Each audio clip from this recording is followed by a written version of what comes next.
బులెటిన్లో మనం breaking news చూస్తున్నాం. గత చిహ్నానికి ఇప్పుడు కొత్తగా కాంగ్రెస్ ప్రభుత్వం వచ్చిన తర్వాత చాలా కసరత్తు చేసింది. కొత్త ముద్ర పైన చాలా డీప్గా అనాలిసిస్ చేసింది.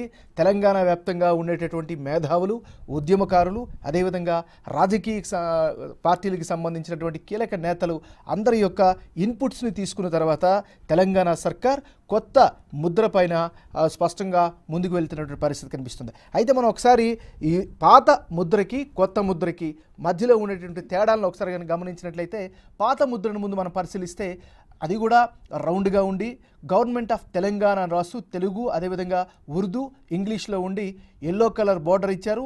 గ్రీన్ కలర్ మధ్యలో ఉండేటటువంటి సింబల్ పాతది మనకు కనిపించింది. అందులో ప్రధానంగా కళాతోరణం, కాకతీయ కళాతోరణం, అదేవిధంగా దాని మధ్యలో చార్మినార్ సింబల్ని ప్రధానంగా హైలైట్ చేస్తూ, అదేవిధంగా 4 సింహాల రాజముద్రని అందులో వేసినటువంటి పరిస్థితి. ఇది గత బీఆర్ఎస్ సర్కార్లో చేసినటువంటి పాత ముద్ర.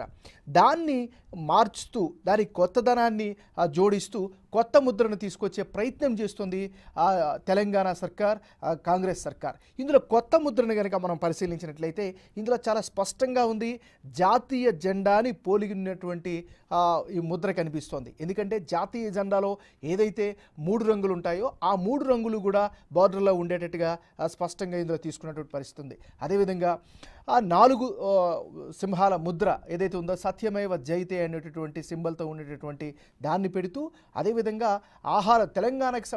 తెలంగాణకు సంబంధించినటువంటి ఆ సంస్కృతిని, అదేవిధంగా ఉద్యమాన్ని ప్రతిబింబించేలాగా ఇందులో రూపొందించిన పరిస్థితి ఉంది. సో ఓవరాల్గా ఈ ముద్రలకు